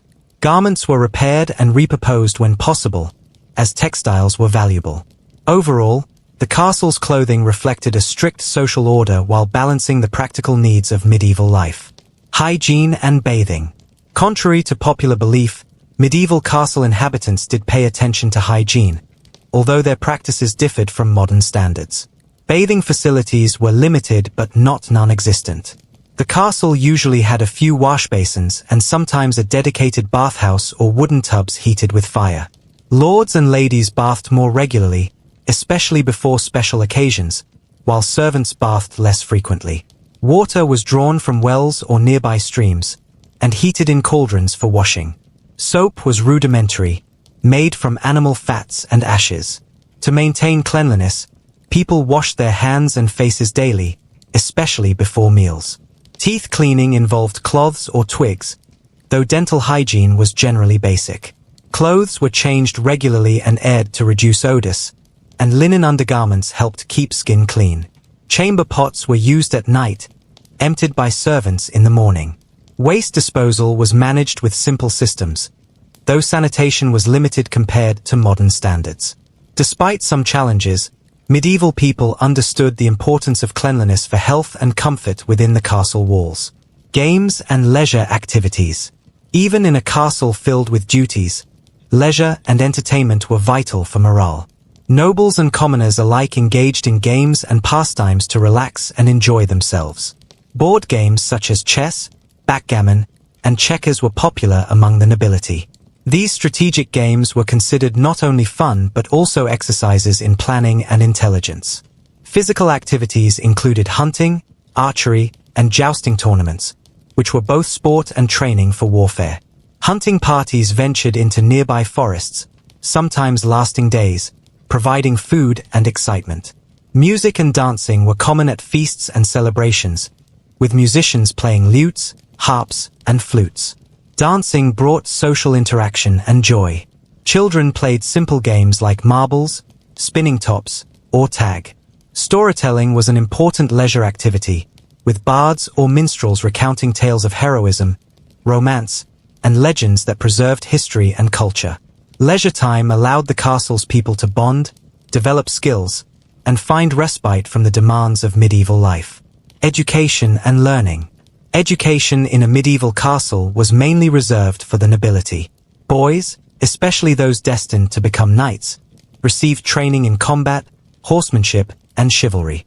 Tutors also taught them reading, writing, arithmetic, and languages such as Latin or French. Girls learned household management, sewing, and sometimes reading and religious instruction. Pages and squires learned by serving knights, gaining practical skills through experience. The castle chapel or a small chamber often served as a classroom where lessons took place. Books were rare and precious, copied by monks or scribes. Learning emphasized moral and religious values, preparing young nobles to rule justly. Some castles had small libraries or collections of manuscripts. Education was limited in scope but essential for maintaining the social order and preparing the next generation of leaders. Festivals and holy days. Medieval castle life was punctuated by festivals and holy days that provided breaks from routine and occasions for celebration. Major Christian holidays such as Christmas, Easter, and All Saints' Day were marked with special masses, feasts, and ceremonies led by chaplains. Local saints' days and harvest festivals added regional flavor to the calendar. Feasts involved elaborate meals, music, dancing, and sometimes tournaments or plays. These events reinforced religious devotion and social cohesion, bringing together all castle inhabitants. Preparations for festivals could take weeks, with decorations, food stockpiling, and special clothing. Holy days often included fasting or prayer, reflecting the deep influence of religion on medieval life. Festivals allowed the community to express joy, gratitude, and hope amid a challenging and often harsh existence. Justice and punishment. Justice within the castle was administered by the lord or his appointed officials, reflecting the feudal system's hierarchical nature. The lord held court to resolve disputes, enforce laws, and punish wrongdoing among his subjects. Punishments varied from fines and public humiliation to imprisonment or corporal punishment for serious crimes. Treason or severe offenses could result in execution. Justice was often swift but could be harsh, aimed at maintaining order and the lord's authority. Trials might involve witness testimony or ordeals. Punishments served as deterrents and reinforced social norms. The castle's jail or dungeon held prisoners awaiting trial or punishment. Justice was a key part of medieval governance, blending law, power, and custom. Sleep and nighttime routine. As evening fell, the castle's routine slowed, preparing for rest. The lord and his family retired to their private chambers, while servants completed last chores like lighting candles, securing doors, and tending fires. Candles and oil lamps provided light, though they were expensive and used sparingly. Bedrooms were simple but warm, furnished with heavy blankets, tapestries, and rushes on the floor. Before sleep, prayers were said, and sometimes guards made their rounds to ensure safety. The castle grew quiet except for occasional sounds of animals or watchmen. Sleep was essential for restoring energy for the next day's demands. Despite the cold and drafts of stone walls, people adapted with layered clothing and bedding. Nighttime was a time for rest, reflection, and preparation for the next day's challenges. The rhythm of the seasons. Life in a medieval castle was deeply connected to the natural rhythm of the seasons. Spring brought planting and renewal, with increased outdoor activity and preparation for summer. Summer was a time of growth, harvesting herbs, and sometimes festivals celebrating the sun and crops. Autumn focused on harvesting and preserving food for winter, with busy days in kitchens and storerooms. Winter was the harshest season, with food and feasting. The medieval kitchen. The medieval kitchen was a bustling, smoky, and often chaotic hub of activity within the castle walls. Unlike the modern, hygienic kitchens of today, medieval kitchens were large, open rooms, often separate from the main castle to reduce the risk of fire. These kitchens featured huge stone hearths where massive cauldrons and spits rotated over open flames to cook food for the entire castle population. The kitchen staff was a complex hierarchy, led by the master cook or chef, who supervised cooks, kitchen maids, scullions, and helpers.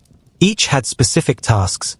Some prepared vegetables, others tended fires, and some carved meats. Their work started before dawn and often lasted long after sunset, especially during feasts. Storage of ingredients was a critical concern. Large barrels, sacks, and wooden chests held grains, dried fruits, salted meats, and preserved fish. Herbs and spices were kept in small quantities as precious commodities, imported from distant lands.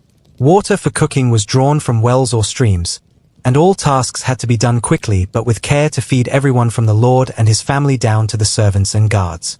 The kitchen was often filled with the rich smells of roasting meats, fresh bread baking, and simmering stews. Despite the messiness, the kitchen was vital, as food was central to life and social order in the castle. The skill of the cooks could elevate a lord's status, while poor food could cause discontent or worse. What was on the menu? The menu in a medieval castle was diverse but largely depended on the season, wealth, and occasion. Meat was a staple for the nobility, featuring beef, pork, lamb, and especially game like venison, boar, and rabbit. Fish, especially freshwater species like pike or trout, was common on days when eating meat was forbidden by religious law. Vegetables such as cabbage, onions, leeks, and beans were commonly eaten, often boiled or made into thick pottages, a kind of stew that combined whatever ingredients were available. Bread was the daily accompaniment, with white bread reserved for the wealthy and coarser rye or barley breads for others. Dairy products such as cheese and butter were regularly consumed. Fruits, often dried or preserved in honey, provided sweet notes. Sweets included honey cakes, fruit tarts, and spiced pastries during feasts. Spices like cinnamon, cloves, and pepper were rare and used sparingly to add flavor and status. Salted and smoked meats were common preservation methods, especially for winter. Drinks included ale, beer, wine, and mead, which accompanied meals and helped mask the taste of less fresh food. The menu was both practical and symbolic, showing the lord's wealth and hospitality while nourishing the castle's inhabitants. Herbs, spices, and preservation. Herbs and spices were highly valued in medieval cooking, not just for flavor but also for their supposed medicinal properties. Common herbs grown in castle gardens included parsley, thyme, sage, rosemary, and mint. These fresh herbs brightened dishes and were used in sauces, soups, and meat marinades. Spices were imported from distant lands like the East and were expensive luxury items. Black pepper, cinnamon, cloves, nutmeg, and saffron appeared in the kitchens of wealthy lords. Their presence in a dish was a clear status symbol, showing connections to trade routes and wealth. Preservation of food was crucial in a time without refrigeration. Salting and smoking meats and fish were common techniques to extend shelf life. Foods were also dried or pickled in vinegar or brine. Large cellars and cool storerooms kept perishables safe during warmer months. Honey was used as a natural preservative and sweetener. Breads and grains were stored in dry, well-ventilated places to avoid mold. These methods ensured that the castle could remain supplied even during sieges or harsh winters. Barriers designed to slow down enemies, from drawbridges to gatehouses with portcullises, murder holes, and narrow passageways.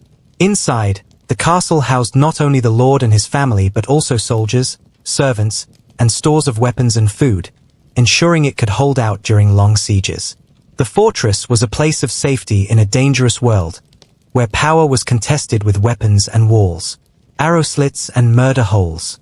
One of the most important defensive features of medieval castles were the arrow slits, narrow vertical openings in the walls.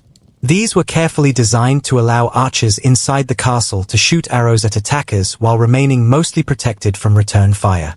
The slits were wide on the inside to give archers room to move and aim, but very narrow on the outside to limit enemy access. Murder holes, also known as machicolations, were openings in ceilings of gatehouses or walls through which defenders could drop harmful substances on attackers.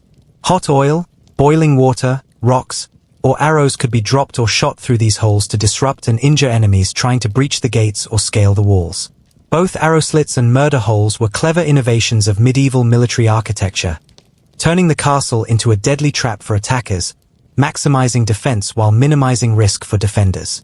Soldiers and guards.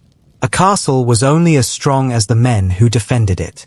Soldiers and guards were stationed throughout the castle to keep watch, patrol the walls, and respond quickly to threats. These men included professional knights, armed retainers loyal to the lord, and hired mercenaries. Guards took shifts day and night, watching for signs of enemy approach. They manned the battlements, towers, and gates. Their duties also involved checking who entered and left the castle, maintaining order, and sometimes serving as law enforcers within the castle grounds.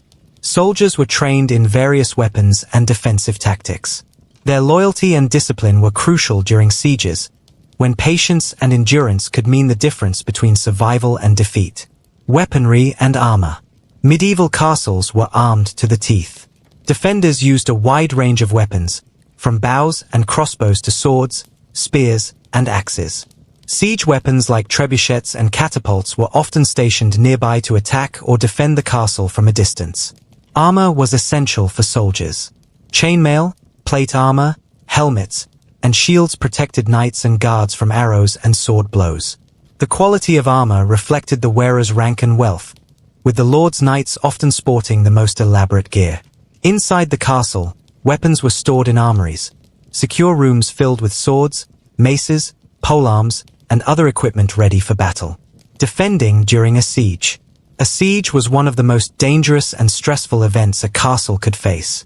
Attackers surrounded the castle, cutting off supplies and trying to break through its defenses. Defenders had to hold out as long as possible, rationing food and water carefully. During a siege, soldiers manned the walls, shooting arrows or pouring boiling liquids on attackers.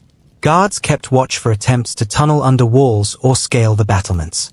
The castle's design helped defenders repel attacks by forcing enemies into narrow killing zones. Sieges could last weeks or months. Defenders relied on stored food, fresh water from wells, and the castle's sturdy walls to survive. Morale was crucial. The presence of the Lord and his knights often inspired the defenders to hold strong until relief forces arrived or attackers gave up. The role of the castle in local warfare. Castles were not just defensive structures. They were centers of military control in their regions. Lords used castles as bases to enforce law, collect taxes, and control surrounding lands. When conflicts arose, castles were the starting point for raids or military campaigns. In times of peace, castles acted as administrative hubs, but in wartime, they became launching points for troops and supplies. The presence of a strong castle could deter enemies and rebels, securing the lord's power and influence. Thus, castles shaped local warfare by providing strategic strongholds and control points over important roads, rivers, and territories. Training for battle. Training was essential for knights and soldiers to be effective in battle. Young boys destined for knighthood began as pages, learning basic skills and etiquette. They progressed to become squires, training with weapons, horses, and armor. Training included sword fighting, archery, horseback riding, and physical fitness. Combat drills and mock battles were common to prepare for real fights. Even non-knightly soldiers practiced weapon use and defensive techniques. Regular training ensured readiness and improved the castle's ability to defend itself during attacks. Watching from the towers. The castle's towers were vital lookout points. From these high vantage points, guards could see far across the surrounding countryside, spotting approaching enemies or allies. Watchmen stationed in towers kept constant vigil, often using horns or flags to signal warnings. Towers were also defensive strongholds during battles, providing archers with protected positions to fire upon attackers. The tallest tower, often called the keep or donjon, was the last refuge during an attack, heavily fortified and well-stocked. Aftermath of an attack. After an attack or siege, the castle's occupants faced many challenges. Repairs to damaged walls, gates, and buildings were urgent to restore defenses. The wounded needed care, and the morale of defenders had to be rebuilt. Food stores might be depleted, requiring resupply. Sometimes the Lord's forces would pursue attackers or negotiate terms. Rebuilding and recovery could take months or years, depending on the damage. Peacetime and rebuilding. In times of peace, castles were maintained and improved. Walls might be reinforced, new towers built, and living quarters enhanced for comfort. Peacetime allowed lords to focus on governance, hosting guests, and managing their lands. Rebuilding often included better defenses learned from previous attacks, making castles stronger and more comfortable. Thus, castles evolved over time, adapting to changing warfare and lifestyles. The role of women. The lady of the castle. In a medieval castle, the lady held a position of great importance and responsibility. While the lord focused on military and political matters, the lady managed the household and the daily running of the castle's domestic affairs. She oversaw servants, organized food preparation, and ensured the smooth functioning of the castle's many complex needs. The lady was often responsible for the castle's stores, including food, clothing, and valuables, carefully managing supplies especially during times of siege or hardship. She also supervised the upbringing and education of children, preparing them for their future roles.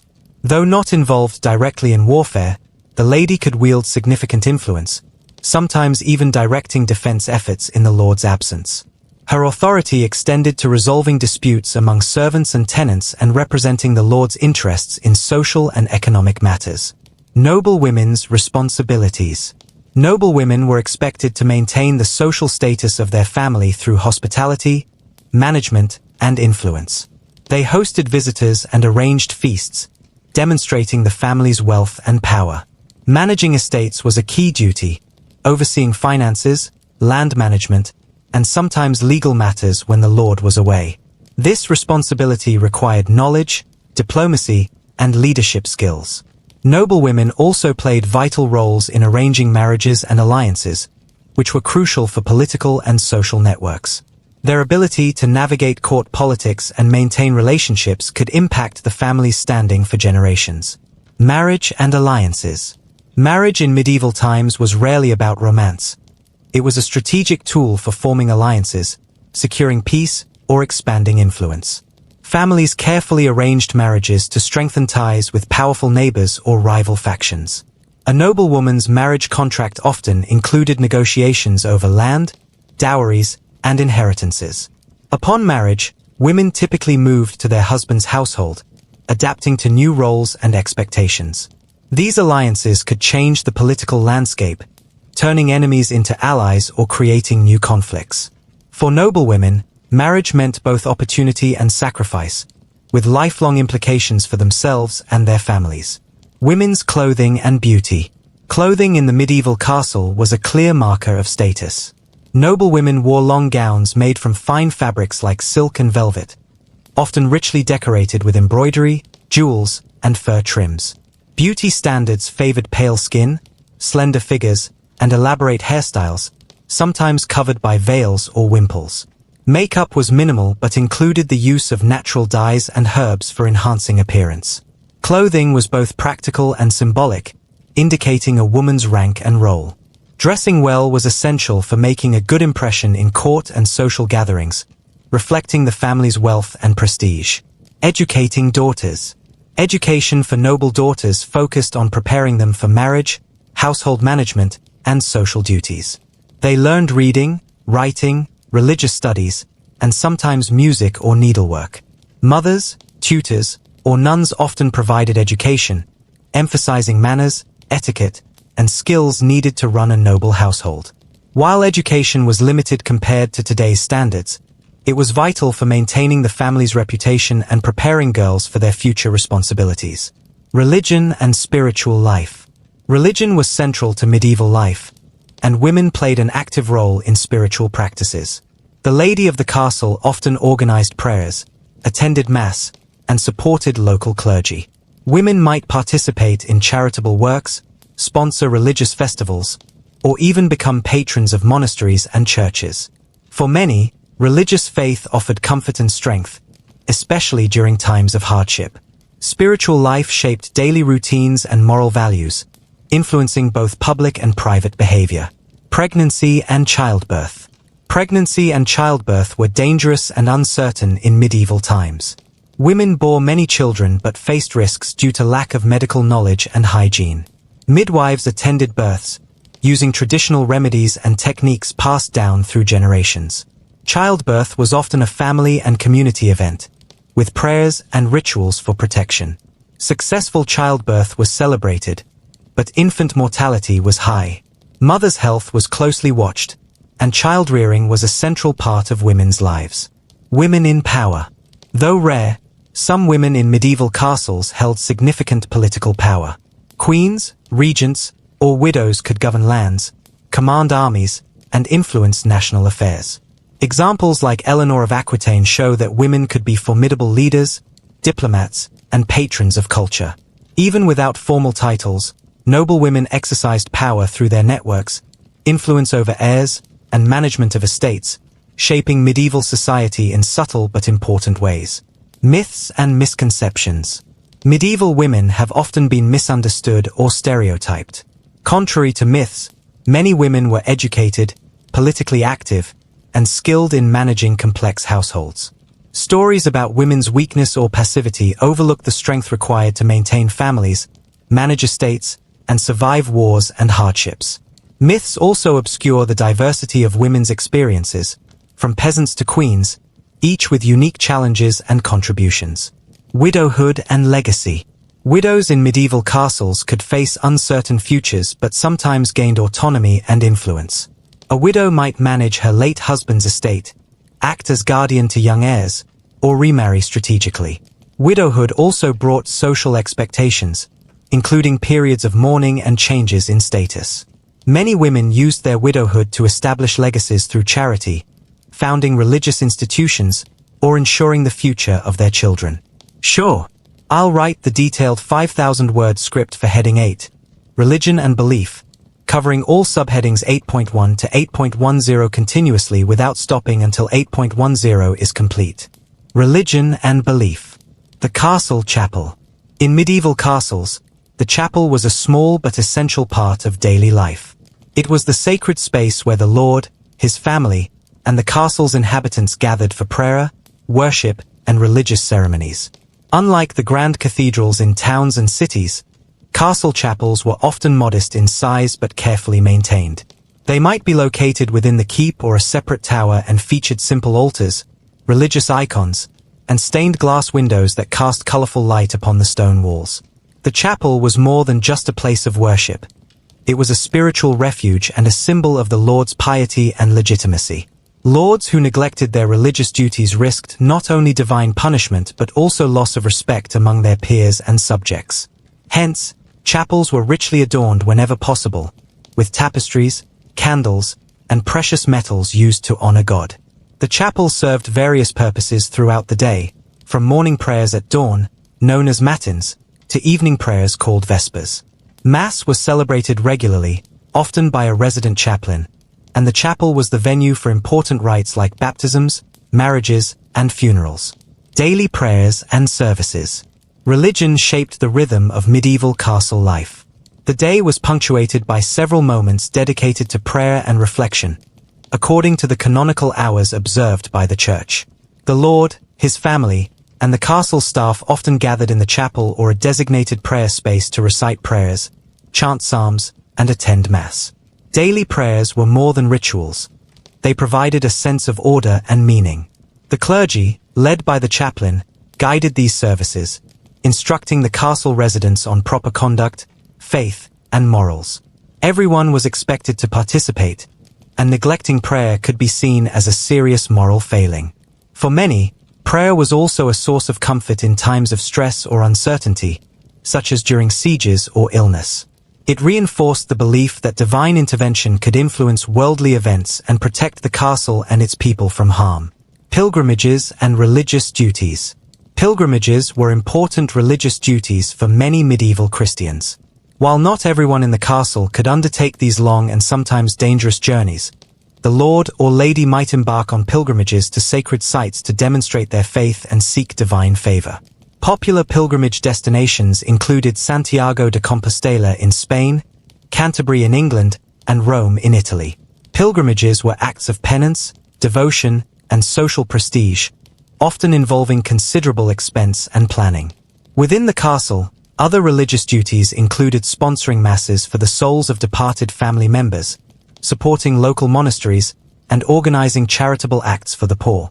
These actions reinforced the Lord's reputation as a devout Christian and caretaker of his community. The role of the chaplain. The chaplain was a vital figure within the castle, serving as the spiritual advisor, priest, and religious leader.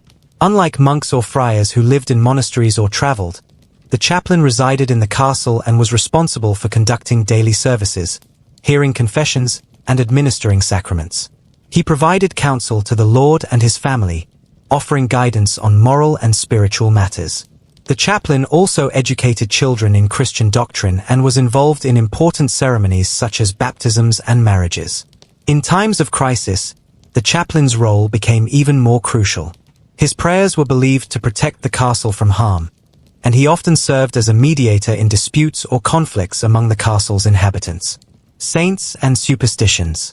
Saints held a special place in medieval religious life, acting as heavenly intercessors who could influence earthly affairs. Castles often housed relics, bones, clothing, or objects associated with saints that were believed to possess miraculous powers. Devotion to particular saints might reflect the family's origins, military victories, or personal preferences. Saints' feast days were celebrated with special masses, feasts, and sometimes tournaments or festivals. Alongside official religious beliefs, superstition was common. Many castle inhabitants believed in omens, charms, and protective rituals. For example, carrying a saint's medal or using blessed objects was thought to ward off evil spirits or bring good fortune. Though the church often condemned superstitions, they persisted as part of everyday medieval spirituality, blending faith with folklore. Religious art and decoration. The visual arts played a crucial role in expressing and reinforcing religious belief within the castle. Religious art adorned the chapel and other parts of the castle, including frescoes, statues, stained glass, and illuminated manuscripts. These artworks were not only decorative but also instructional, teaching biblical stories and Christian values to a largely illiterate population. Images of Christ, the Virgin Mary, and various saints were common, often depicted with symbolic elements to convey their holiness. The quality and richness of religious decoration also reflected the Lord's wealth and devotion. Commissioning art was both an act of piety and a way to assert social status. Holy days and their importance. Holy days, or feast days, punctuated the medieval calendar with celebrations that combined religious worship and social festivity. Important holy days included Christmas, Easter, Pentecost, and the feast days of patron saints. During these days, the castle might host special masses, banquets, and entertainments such as music, dancing, and tournaments. These events reinforced community bonds and provided respite from the daily hardships of castle life. Observing holy days was also a matter of social obligation and piety. Failure to celebrate properly could be seen as disrespectful to God and damaging to one's reputation. Burial and funeral practices. Death and the afterlife were central concerns in medieval religion, and burial customs reflected deep beliefs about the soul's journey. Most castles had their own burial grounds, often near the chapel, where lords, ladies, and important retainers were interred. Funerals were solemn affairs involving prayers, masses, and rituals intended to aid the deceased soul in reaching heaven. Wealthier individuals might have elaborate tombs or effigies carved in stone as lasting memorials. Burial practices also included placing religious objects in the coffin, such as crosses or holy water, to protect the soul. The community's participation in funerals underscored the interconnectedness of life, death, and faith. Religion and the law. Medieval law was deeply intertwined with religion. Many laws were justified by Christian principles, and ecclesiastical courts handled matters such as marriage, morality, and inheritance. Within the castle, the Lord was expected to enforce laws that reflected divine order, punishing sins and crimes in ways consistent with church teachings. This included regulating behavior, resolving disputes, and maintaining social harmony. The church's influence extended to educating the populace about right and wrong, often through sermons and moral instruction delivered by the chaplain or visiting clergy. Monasteries nearby. Monasteries near castles played a vital role in religious, cultural, and economic life. They were centers of prayer, learning, and charity, often providing education and medical care to local communities. Castles and monasteries had symbiotic relationships. Lords might grant land or protection to monasteries, while monks supported the castle through spiritual services, agricultural innovations, and manuscript production. Pilgrimages often involved visits to nearby monasteries, which could house important relics and attract pilgrims from afar. The presence of a monastery enriched the spiritual landscape surrounding the castle and reinforced its connection to the wider Christian world. Festivals and entertainment. Jousting tournaments. Jousting tournaments were among the most spectacular and eagerly anticipated events in the medieval castle calendar. These martial competitions showcased the skill, bravery, and chivalry of knights, providing both entertainment and a chance to gain prestige and wealth. Held in large open courtyards or specially constructed lists, Jousting involved knights charging at each other on horseback, aiming to strike their opponent with a lance. The goal was often to unseat the opponent or break the lance against his shield or armor. Tournaments were highly ritualized affairs, beginning with parades and the presentation of heraldry. Beyond the battlefield display, tournaments served social and political purposes. Lords used them to demonstrate their power, forge alliances, and impress royal visitors. Knights won prizes such as valuable armor, horses, or even the favor of noble ladies. Music and minstrels. Music filled the castle with life during festivals, meals, and evening gatherings. Minstrels, traveling musicians and entertainers, were frequent guests at castles, playing instruments such as lutes, harps, flutes, and drums. Their repertoire ranged from lively dance tunes to ballads recounting heroic deeds, romance, or religious themes. Music helped set the mood for feasts, dances, and other festivities, and was essential for keeping spirits high during long celebrations. In addition to minstrels, some castles employed resident musicians and singers who performed regularly for the lord and his household. These performers often trained apprentices and contributed to the cultural life of the castle. Dancing in the Great Hall.